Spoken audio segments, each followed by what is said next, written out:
안녕하십니까. 인백스 자산운용 양태선입니다. 오늘은 2025년 5월 26일 월요일입니다.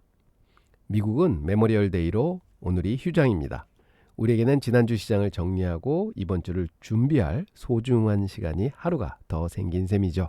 오늘 저와 함께 지난주 시장 상황을 한번 짚어보시고요. 그리고 이번 주 가장 중요한 이벤트입니다.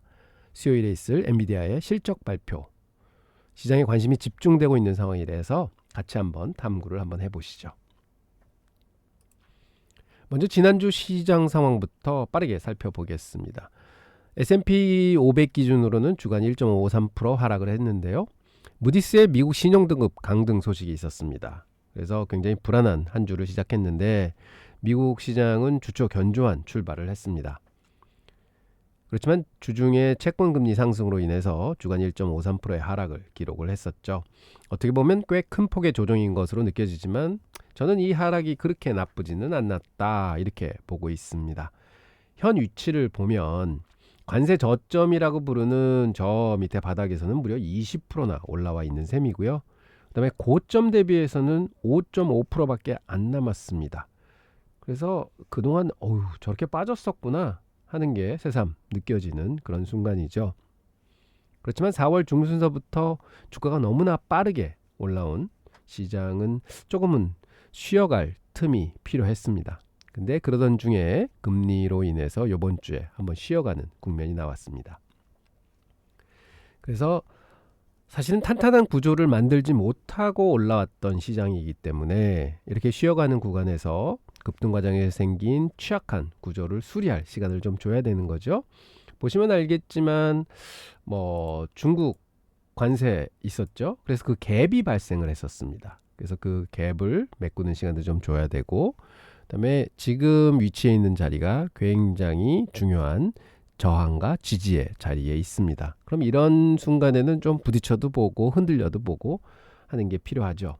그래서 이런 점을 파악하기 위해서 기술적 분석을 해보는 이유입니다.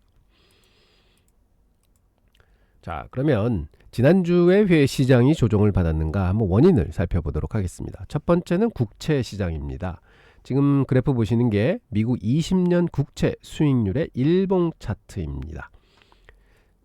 지난주에 보면은 무디스 신용등급 강등 이후에 되게 시장이 불안했었는데, 그다음에 주 중반에 뭐가 있었냐면은 국채 경매가 있었습니다. 거기서 20년 국채가 경매를 했는데 참 참담한 결과가 나왔죠. 2월 초만 해도 4.3%였던 금리가 5%대로 올라갔습니다. 그리고 수요도 많이 줄었습니다. 그래서 이게 무슨 의미냐 하면 두 가지 신호로 볼 수 있을 것 같습니다. 첫째는 미국 국채에 대한 수요가 줄어들고 있구나 하는 것으로 판단할 수 있습니다. 현재 달러도 약세고 트럼프 행정부의 예측할 수 없는 관세 정책도 문제고, 그러다 보니 잠시 미국 채권은 좀 두고 보자 하는 단기적 수요가 감소할 수 있는 거죠. 그 다음에 두 번째 이유는 소위 채권 자경단이라는 얘기가 나옵니다. 그게 뭐냐면 영어로 쓰면은 반드 비질런트라고 하는데요. 채권 자경단이 뭐냐 하면 정부의 정책이 마음에 들지 않아서 결국은 가지고 있던 국채를 확 팔면 어떻게 됩니까? 금리가 싹 올라가잖아요. 그러니까 정부는 그게 싫죠. 그렇게 만드는 투자자들의 집단을 이제 채권 자경단이라고 하는데, 이런 것들이 80년대, 90년대에 있었던 현상이기도 합니다.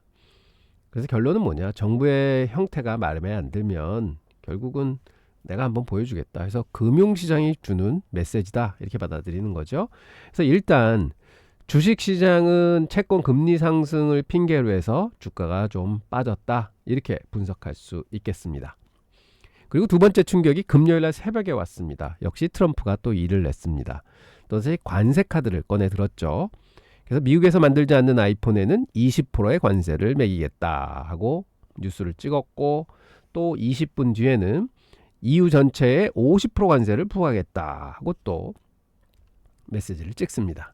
그래서 시장은 장 시작 전에 거의 패닉 상태에 빠졌었죠. 아니 이게 잠잠해지는 듯 했더니 왜 또 이 카드를 꺼내고 이러는 거야? 막 이랬었죠. 근데 결론은 뭐냐면 이거 어디서 많이 보던 패턴 아닌가요? 중국과 똑같은 행보입니다. 처음에는 공격적인 숫자를 발표를 합니다. 그리고 시장의 반응을 좀 보는 거죠. 그러다가 광범위한 예외 조항을 만들거나 혹은 시행을 연기한다. 이렇게 발표를 하는 거죠. 그래서 실제로 금요일 날 발표해 놓고요. 주말 일요일에는 벌써 수정 발언들이 나오기 시작합니다. 그래서 미국 선물이 1%대 가까이 지금 현재 상승하고 있는 상황이죠. 그래서 금요일 날 얘기하고 일요일 날 뒤집는다. 야, 이건 정책이 아니라 결국은 헤드라인 뉴스 노이즈, 즉 그냥 잡음이죠. 그래서 이제 시장은 트럼프의 관세 놀이에는 지치기도 지쳤지만 더 이상은 이제 안 믿을래 하는 분위기로 가지 않을까. 그래서 이러한 약발이 점점점 시장에 덜 먹히는구나. 그러니까 금요일 날도 그랬고 보면 오늘도 뭐 반등하는 거 보면 사실은 이게 더 이상은 트럼프의 카드가 아니겠다 하는 생각이 좀 듭니다. 그래서 결론은 이 두 개의 이유 때문에 시장이 좀 조정을 받았습니다. 자, 그러면 이번 주에 있을 가장 중요한 이벤트로 한번 넘어가 보겠습니다. 수요일날 장 마감 직후에 이제 발표가 나옵니다. 그래서 애널리스트들이 생각하는 예상 매출은요, 432억 달러, 즉 전년 동기 대비해서 66% 매출이 늘어날 거다 예상을 하고요. 뭐 어마어마한 겁니다. 그리고 예상 EPS는 73센트, 그러니까 전년 대비해서 19% 상승할 거다. 그래서 좋은 실적을 기대하고 있습니다. 그런데 그간의 실적 발표 나올 때도 봤지만 좋은 실적 별로 중요하지 않습니다. 가장 중요한 거는 가이던스, 즉 앞으로 어떻게 될 거야 하는 얘기가 되게 중요한데요. 요번에는 특히 두 가지를 주목해야 될 것 같습니다. 첫 번째는 지금 엔비디아가 중국에 관련된 칩을 많이 못 팔게 됐잖아요. 그래서 거기에 관련된 제재가 결국은 엔비디아 실적에 어떤 영향을 미치느냐 하는 것도 이번에 얘기가 나올 것 같습니다. 그래서 그걸 굉장히 주의 있게 봐야 될 것 같고요. 두 번째는 여러분들 다 느끼시겠지만 이제는 더 이상 엔비디아가 막 청년처럼 막 빵빵빵 잘하는 회사는 아닙니다. 뭐 지금까지 그렇게 해왔고 지금 현재에도 AI 붐의 핵심에 있는 기업은 맞습니다. 하지만 어느 정도는 폭발적 성장 단계에서 이제 안정적 성장으로 전환되는 시점이 아닌가 하는 것도 생각해 볼 수 있는 시기죠. 그래서 이번 실적은 단순히 어떻게 보면 엔비디아만의 얘기는 아닌 것 같습니다. 지금 현재 빅테크 공룡 기업들이 많이 있잖아요. 그 친구들도 굉장히 큰 성장을 해왔습니다. 근데 저 큰 공룡 기업들이 저 큰 빠른 속도로 더 계속 성장할 수 있을까 하는 거를 조금은 의심은 해봐야 된다 해서 이번 엔비디아의 발표가 이런 거대한 공룡 기업들한테 굉장한 병목점이 될 수도 있겠구나 하는 생각을 좀 해볼 수 있을 것 같습니다. 특히 한국 투자자분들은 나스닥 혹은 반도체 ETF 많이 가지고 계시잖아요. 2배, 3배 레버리지 많이 가지고 계신데 거기에도 큰 영향을 미칠 것 같습니다. 그래서 이번 그 실적 발표가 굉장히 중요한 게 여기에 있는 거죠. 근데 저는 바라는 거는 가이던스가 긍정적으로 잘 나와줘서 주가가 어느 정도는 좀 올랐으면 좋겠다 하는 기대를 가지고 있습니다. 여러분도 물론 마찬가지시겠죠. 자, 그런데 이 실적 발표라는 게 우리 생각처럼 그냥 좋은 실적이 나왔다고 해서 주가가 항상 뜨던가요? 얼마 전에 팔란티어도 굉장히 좋은 실적이 발표가 됐음에도 불구하고 주가가 팍 하고 주저앉았었죠. 물론 그 다음에 다시 반등을 좀 했지만 그런 걸 보면 이게 내 생각하고는 틀리네 하고는 생각이 드실 겁니다. 그래서 우리가 한번 지금 그래프 보시는 그래프가 뭐냐, 지난 3년간 엔비디아가 발표한 실적입니다. 요거는 매출 기준인데 보통 실적 발표할 때 매출을 발표하고 순이익을 발표를 하잖아요. 그래서 이제 매출 그래프입니다. 보면 요 점 있는 데가 매출을 분기 매출을 발표한 시기예요. 그리고 이게 주가입니다. 보시면 이게 빨간 동그라미가 뭐냐, 실제 발표한 실적이고요. 이렇게 빈 동그라미가 뭐냐, 이게 예상치였습니다. 그래서 보시면 이게 합쳐져 있으면 예상치랑 실제로 발표한 실적이랑 똑같았다는 거고요. 이렇게 좀 틀리면 이게 예상치는 여기였는데 실제로 발표한 거는 이 위다. 그러면 이건 어닝 서프라이즈입니다. 그래서 보시면 엔비디아는 2년 전서부터는 계속 어닝 서프라이즈를 발표를 해왔던 거죠. 죄송합니다. 레이저 포인트를 안 썼네요. 제가 초짜라서. 그래서 이렇게 계속 어닝 서프라이즈가 발현을 했습니다. 그런데 보통 어닝 서프라이즈가 나오면 우리는 주가 많이 떴겠다 생각하시는데 보십시오. 어닝 서프라이즈가 나왔는데 반짝하다가는 다시 횡보 내지는 하락. 여기도 보면 어닝 서프라이즈가 나왔음에도 불구하고 하락. 그 다음에 반등. 그 다음에 여기도 어닝 서프라이즈가 나서 확 올랐지만 몇 개월 있다가 또 하락. 그래서 거의 그 시기하고 똑같이 왔습니다. 또 어닝 서프라이즈가 나와서 쫙 떴지만은 결국은 또 한번 똑같은 자리로 하락.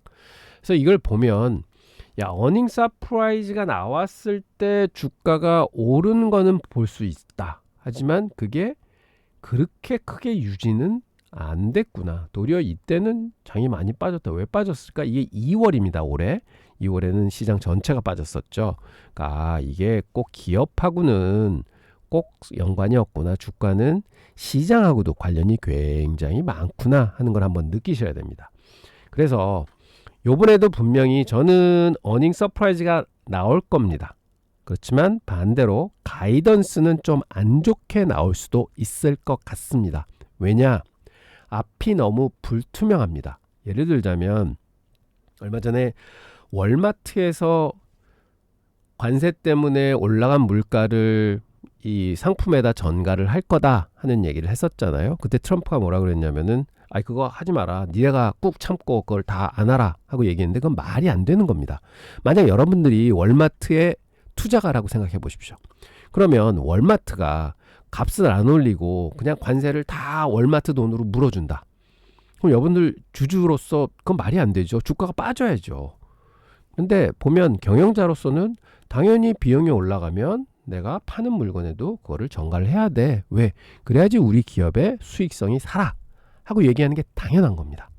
그래서 월마트 주가가 안 빠지는 거거든요. 만약에 월마트에서도 그래요. 그러면 대통령이 얘기한 대로 저는 그 상품값은 안 올리고 그대로 팔아서 전국의 인플레이션이 올라가는 거를 조금 저지하겠습니다 하고 만약 발표를 했다.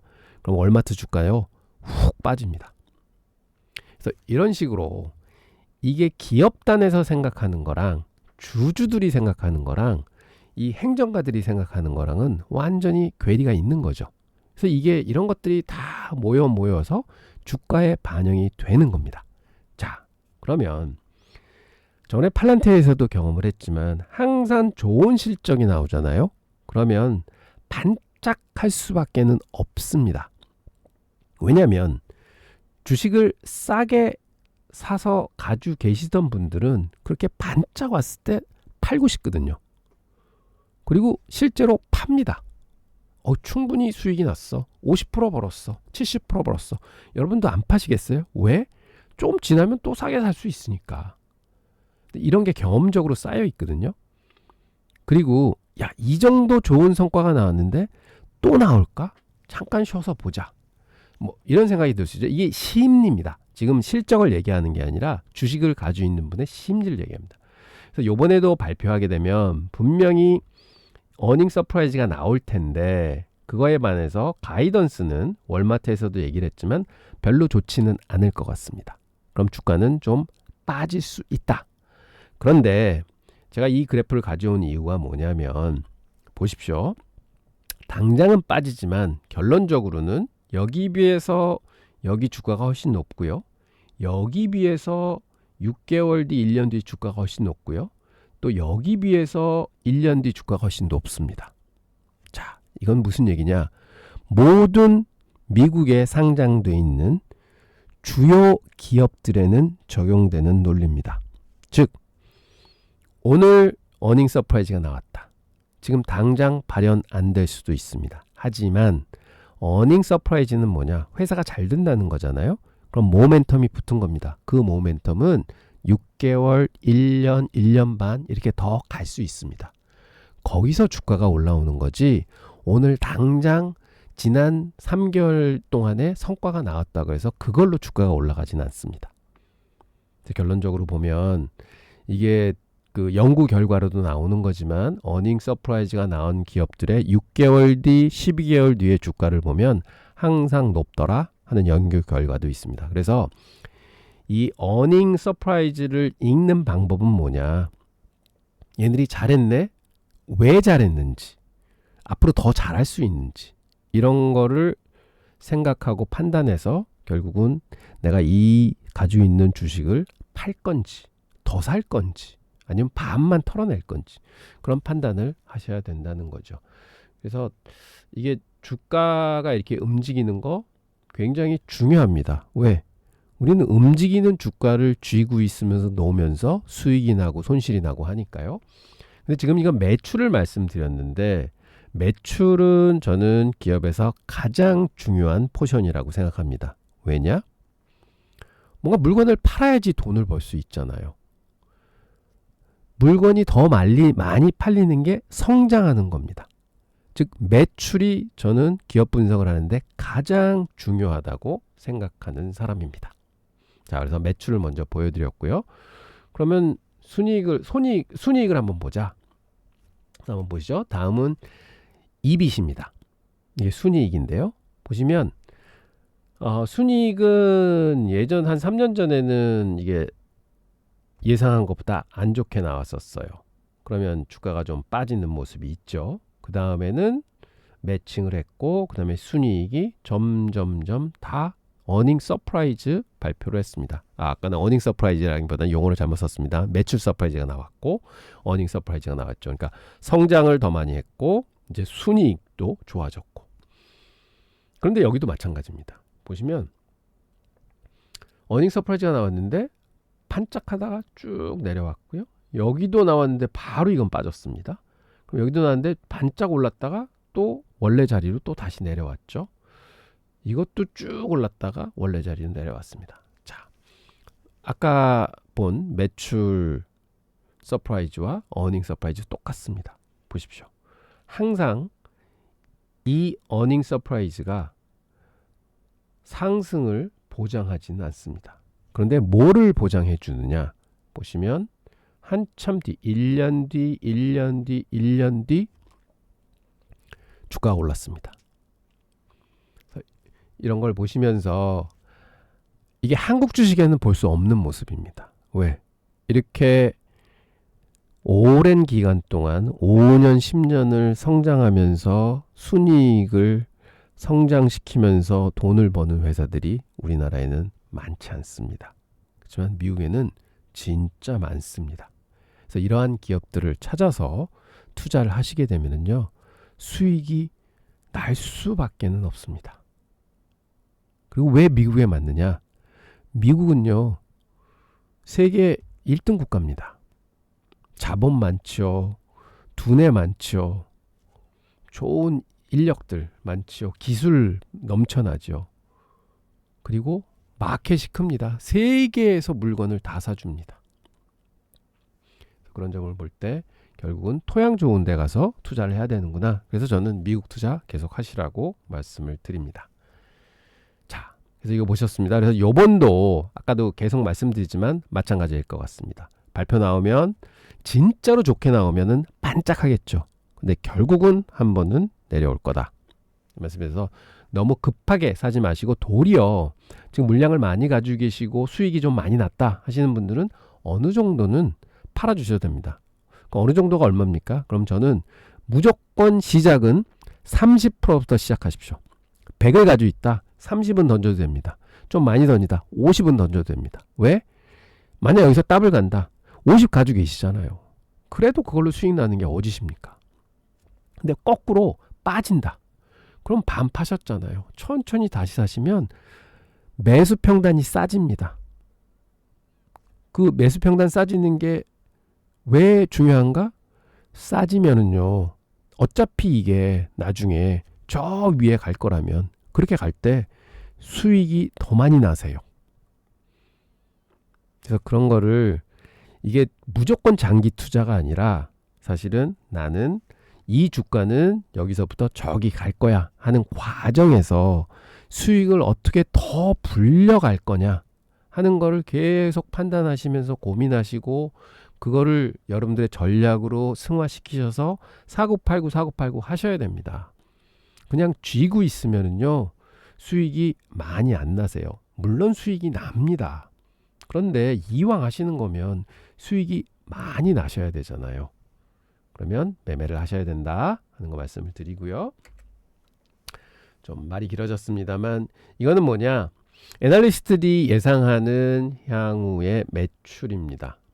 즉 26년, 27년, 28년, 29년 이 보는 흐름 보세요. 다 우상향합니다. 그래서 엔비디아의 성장은 계속 가는구나 하는데 이 슬로프가, 이 기울기가 조금 낮아집니다. 아까 말씀드렸던 아이고 이제는 좀 나이가 들어가네 하는 모습으로 보시면 되고요. 순이익 부분을 봐도 다들 좋게 생각합니다. 26년보다는 27년이 훨씬 좋을 거예요. 28년 좋을 거예요. 근데 29년, 즉 앞으로 한 3년 정도 있으면 그 다음에는 좀 떨어질 겁니다. 그래서 이 떨어지는 이유는 저는 볼 때 IT 기업들이 성장하려면 투자를 굉장히 많이 해야 돼요. 어디에? R&D. 그래서 그런 걸 투자하다 보면은 사실은 돈 벌어들이는 속도가 투자하는 속도보다 좀 떨어진다 하면은 수익이 좀 떨어져야죠. 그래서 이게 뭐 크진 않습니다. 이건 당연한 거다 이렇게 볼 수 있는데 결론은 뭐냐, 자꾸 수익도 좋게 보는구나. 그래서 엔비디아가 좋은 주식이다 하는 건 여기서 우리가 알아볼 수 있습니다. 자, 그래서 엔비디아 쭉 보셨는데요. 저는 이번 수요일 날 굉장히 중요한 날인데 바라는 거는 굉장히 좋은 뉴스가 나온다 하면, 그리고 가이던스도 너무 좋다 하면 엔비디아가 많이 올라갈 것 같은데 결론은 뭐냐, 너무 좋잖아요. 그러면 갸우뚱합니다. 너무 좋은 거 아니야? 그래서 팔란티어가요 저번에 7%인가 10% 빠졌나요? 그 발표하자마자 쭉 빠졌잖아요. 그게 뭐냐, 너무 좋은 거예요. 그러면 이거는 아니다 할 수도 이게 시장의 심리입니다. 그래서 결론은 요번에는 엔비디아의 발표는 사실은 나오면 별로 재미가 없을 것 같다 하는 게 주가로 보면은 저의 솔직한 판단입니다. 그렇지만 꼭 그렇게 되리라는 보장은 없기 때문에 저의 생각을 말씀을 드렸습니다. 그리고 주봉을 보면서 주가를 한번 예측해 보겠습니다. 자, 엔비디아가 어떻게 될까? 아니면 주식시장이 어떻게 될까? 한번 예측을 해보겠는데요. 이게 주봉 그래프예요. 보시면 여기 3월 달부터 이제 쭉 이게 200일 이동평균선입니다. 저는 200일 이동평균선을 가장 중요하게 생각하는 게 이게 사실은 트렌드라고 생각합니다. 그래서 이 밑에 있을 때는 굉장히 조심해야 되는 구간이고요.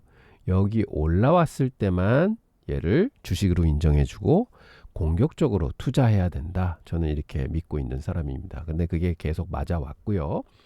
보시면 이 밑에 있어서 조심해야 될 구간인데 사실은 이런 때는 너무 싸니까 괴리가 너무 크잖아요.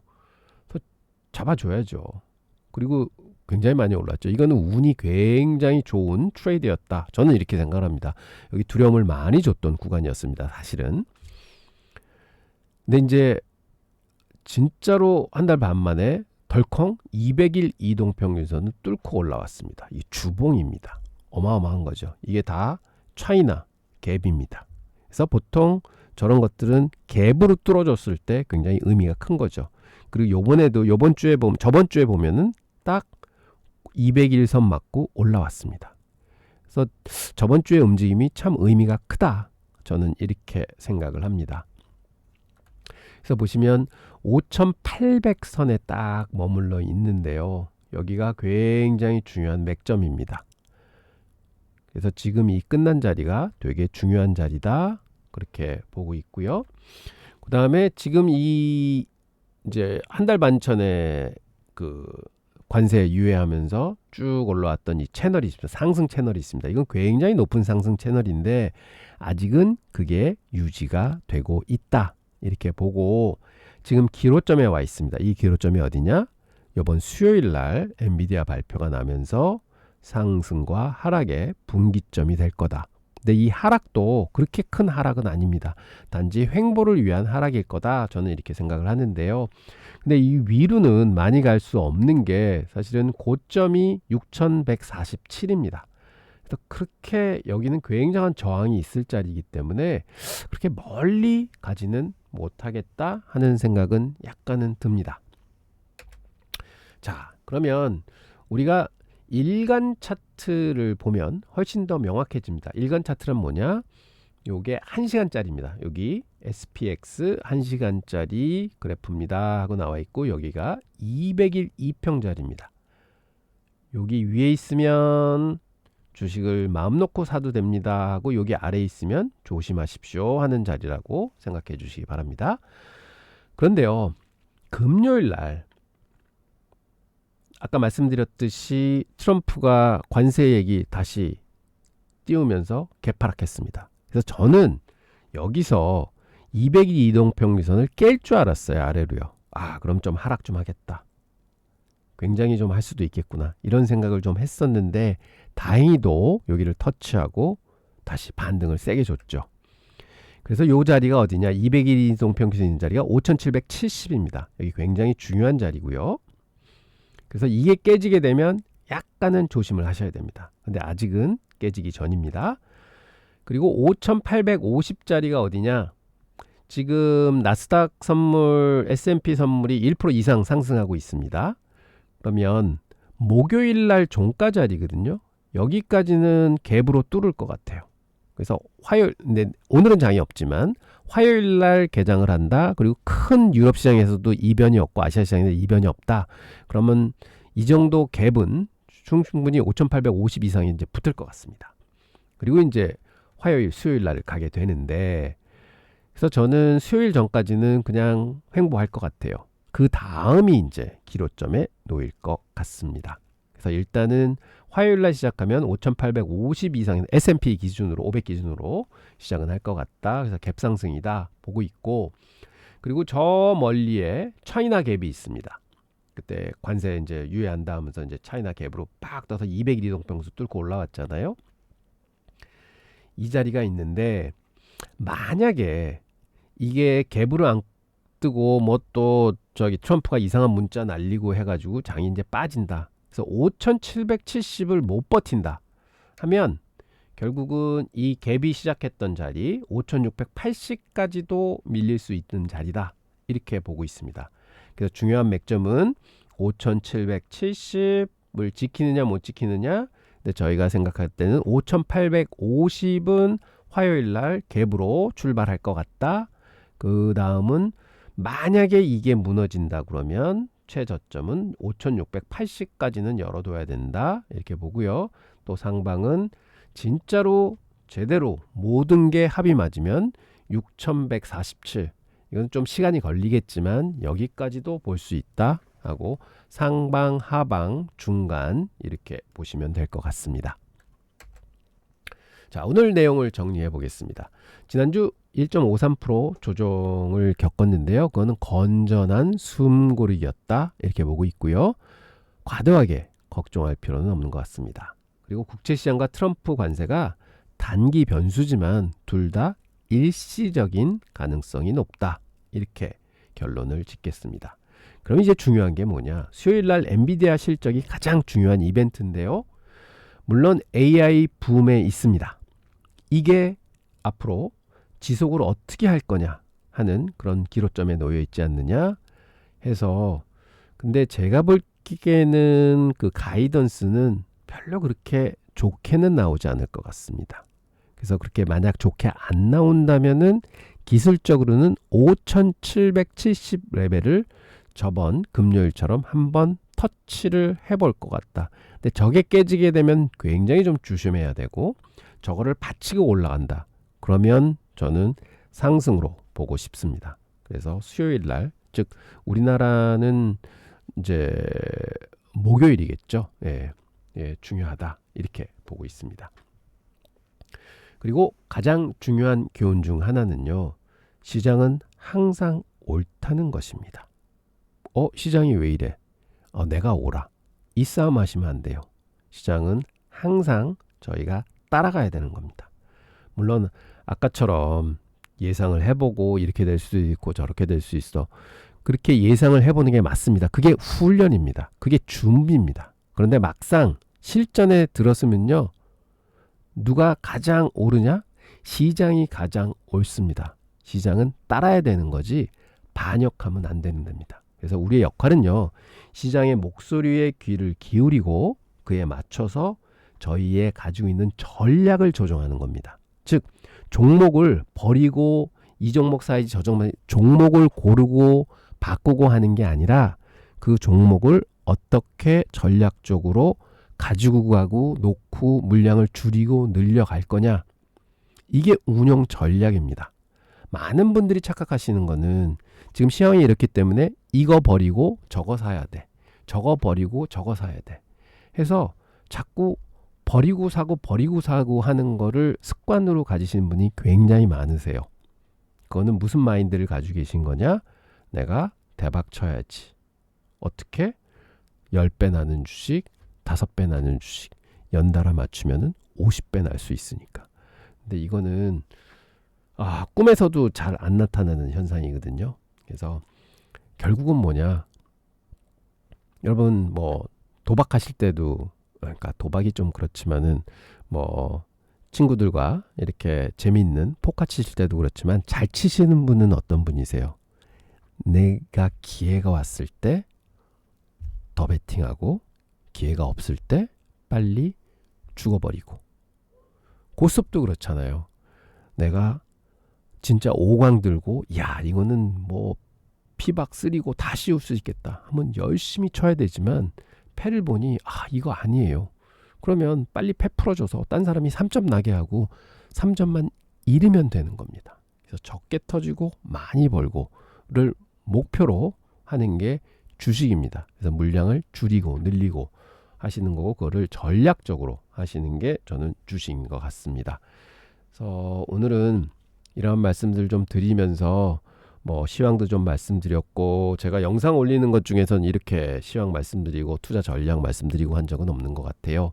근데 저희가 사실은 지금 뭐가 준비하냐면 제가 6월 9일서부터는 본격적으로 제가 생각하고 있던 거 구상하고 있던 거 막 이렇게 좀 제대로 한번 방송을 해보려고 하고 있습니다. 그래서 지금까지 한 달 정도 이런 것도 해보고 저런 것도 해보고 있는데 와 이게 쉽지는 않네요. 그러니까 제가 가지고 있는 생각들을 이렇게 그 방송으로 담아서 전달을 해드린다는 거 되게 어려운 것 같아요. 그리고 저는 최근에 여러 유튜버들 분들의 이제 투자 이제 가이드 해주시는 유튜버 분들의 방송을 진짜 많이 수도 없이 듣습니다. 한국 분들 것도 듣고 해외에 계신 그 미국 투자가 분들 것도 듣고 이렇게 하는데 가지각각 다 다르세요. 그리고 어떤 방송을 보면 와 되게 잘하신다 하지만 어떤 방송을 저런 거를 독자들이 이렇게 1시간 2시간씩 보고 계신다고 하는 분도 계시고 하지만 독자분들이 가지고 있는 생각들이 다 다르시겠죠. 그래서 저도 많은 좀 고민을 해보고 있고 그래서 이제 천천히 저도 제가 가야 될 방향으로 서서히 지금 걸어가고 있는 것 같습니다. 그래서 저한테 주어진 시간이 이제 한 2주 남은 것 같아요. 지금서부터는 본격적으로 제가 장비도 좀 갖추고 이런 이제 앞으로 어떻게 할 건가 틀도 좀 갖추고 이러고 있는 중입니다. 그래서 제가 처음 한번 시황에 관해서 기술적으로도 좀 말씀을 드렸고 그다음에 과거에 제가 가지고 있던 노하우를 좀 담아서 뭐 실적에 관한 얘기라든지 이런 것도 좀 드렸습니다. 이런 게 좀 도움이 되셨으면 좋겠고요. 제가 좀 오늘 방송은 길어졌습니다만 뭐 사실은 이제 평소 때 방송하면 이렇게 길게는 안 하겠죠. 오늘은 좀 제가 좀 이렇게 드리고 싶은 말씀 좀 드리고 싶어서 이렇게 말씀을 드렸습니다. 자, 그러면 제가 다음 며칠 후에 또 찾아뵙고 중요한 말씀 드리도록 하겠습니다. 감사합니다.